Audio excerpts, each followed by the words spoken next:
Welcome back, horror family. It is safe to say by the mid-2010s, horror fans and casual fans alike were pretty much exhausted from the found footage genre. Cannibal Holocaust being one of the first horror films to present itself as recovered documentation of a terrible event. So believable that it led to the director being arrested on murder charges, forcing the actors to break confidentiality clauses in their contract to testify to an Italian court that no one actually died on set, except for the animals killed on screen that then were repurposed as food for the village actors. There have been a few great ones over the past decade, starting with the pop created by the Blair Witch Project, but then with success comes the imitators, kicking off a craze that gave us way too many copycats. Cloverfield was another classic monster film in recovered footage form. The Taking of Deborah Logan is heavily worth mentioning. I know it is divisive in its appeal, but I really enjoyed the Poughkeepsie tapes that took the found footage into documentary format, which brings me to a trilogy that I feel is brilliant and due to the time it was released was heavily overlooked: Hell House LLC. These films are beyond compare, meta in concept, simply for the fact that it is completely aware that the found footage genre is overworked, and uses this skepticism from the audience, adding in the fatigue compounded by sleuth social media hunters and amateur ghost experts.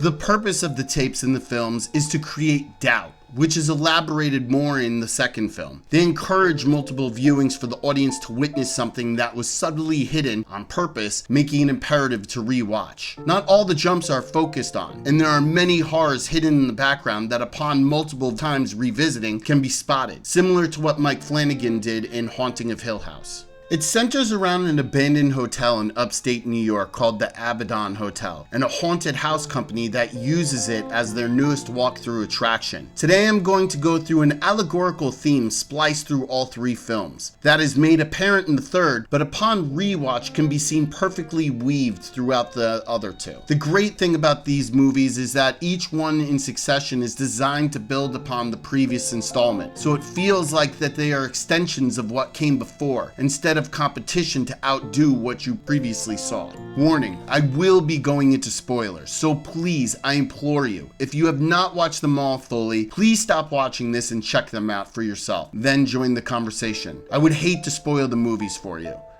You have been warned. So to start off, I'm going to dissect the name of the hotel, then go into chronological order of events. The name Abaddon in the movie is presented as the gateway to hell or the demon at the gate to hell. In many different variations of the Bible, it has different meanings. In the Old Testament, Abaddon meant place of destruction, a place where souls await in fire and ice. The book of resurrection of Jesus Christ, Abaddon is the keeper of the abyss and actually made the clay earth that God eventually formed into Adam, making him a heavily feared and revered angel. Then one of the celestial bodies also present at Jesus' resurrection, which is heavily foreshadowing for the third installment. Some religious texts list Abaddon as one of the fallen angels that takes Satan's side in the war against heaven, or even the Antichrist itself. The hotel was built in the 1980s by a man named Andrew Tolley, who used the basement and the hotel as a meeting place for his satanic cult to sacrifice in an attempt to unlock the gates to hell. Tolley and a large number of his flock committed ritual suicide in the dining room shortly after it went bankrupt and the building closed. In 2008, a billionaire tech television personality, Russell Wynn, dies in a car crash and for 2 minutes is called clinically dead, then comes back to life, becoming a medical marvel. That same year, Alex Taylor, the owner of a walkthrough haunted house company, Hell House LLC, makes a terrible financial wager with the assistance of a mysterious figure insinuated to be Tolley, thus putting his company in danger of financial failure with his relationships with his friends and loved one riding on the line.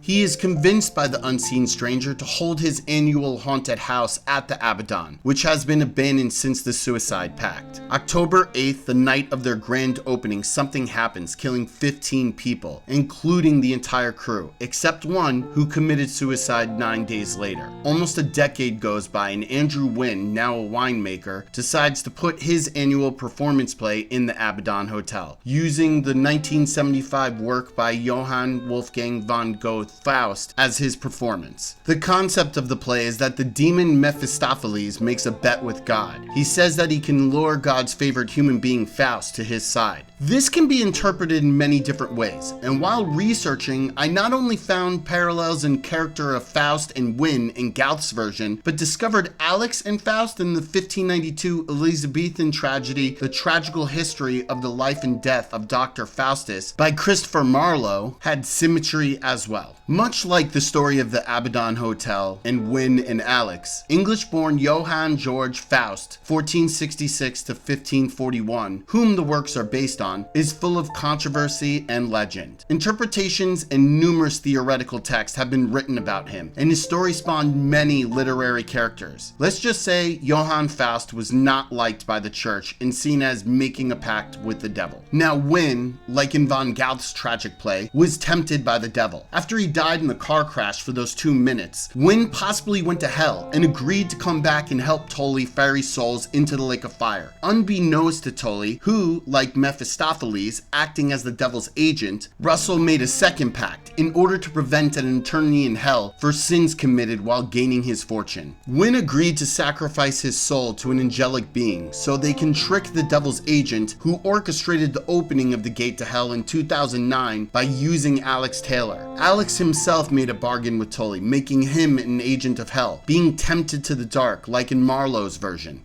Alex and Tully's deals are analogies to this version of Faust, who does not redeem his soul and actually racks up more sin, eventually burning for his trespasses. Alex, finding himself in an unwinnable situation, agrees to a contract with Tully, not knowing that by agreeing to have Hell House at the Abaddon, he was setting up all the innocent lives, including those of his friends, to the gates of hell, just to get himself out of financial trouble that possibly was perpetuated by Tully. Also, one could say that Wynne is not Faust in this account, but actually a redeeming celestial body for Alex, like Jesus. There are many subtle clues to this throughout Hell House LLC 3, The Lake of Fire. First, let's begin with Wynne became a winemaker after his accident, which I think is a little on the nose. But if you are not looking for it, they just play it off as another rich guy trying to dip his foot into a fashionable industry and possibly failing at it, with at one point Jeff in a fit of anger calling his wine crappy. There are also numerous clues at him facing hell the entire time, and even Vanessa says it at the end that Russell knew what he was doing from the beginning, though the direction we were being led by the film was he was willingly directing souls to the gate for sacrifice, as Alex did with Hell House almost a decade before. Near the end of the movie, the night before the event, when they are all at the bar, he places himself at the center of the table and asks for bread. Everyone takes a roll from his basket, and though he lightly protests, they all eat his bread and drink his wine, which I cannot see other than being as symbolic for the Last Supper. Vanessa can be seen as his Judas, who betrays the financial status of his company to the public after she protests about the dangers of the Abaddon. This could also be the filmmakers taking a different stance on Judas. Judas may not have been an evil person tempted by Satan, as many stories speculate, but more a disciple who could not see the big picture and refused to go blindly behind their leader. See, I think that Alex was forsaken by Tully,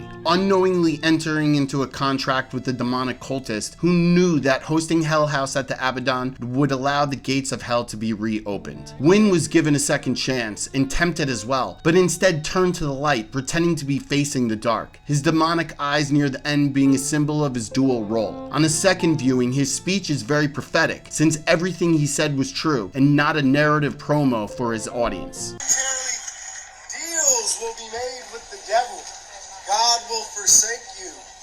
You'll follow us as we fall in love and battle with our innermost demons into heaven and hell.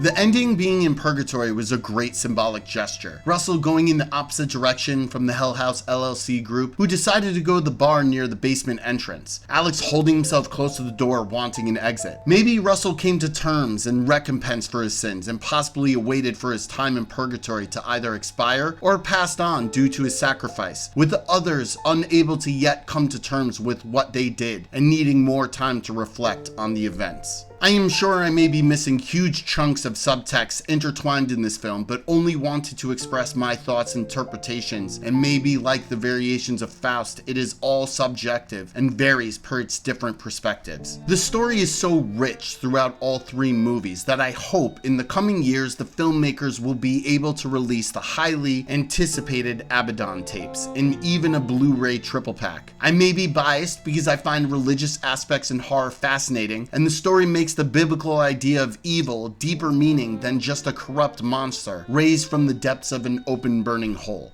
These films had the potential to fall apart, but due to the amazing concept behind the sequels that built on the story of the first, the cast as well as the direction the plot moved makes it a hit. I feel that now it is not appreciated as it should, because the stink of found footage still emanates through the horror community as well as the general audience. It has its loyal fans that see them for what they are. I have spoken to them, I see the pages and hashtags, and eventually others will catch on as well. I admittedly am fairly recent to all three.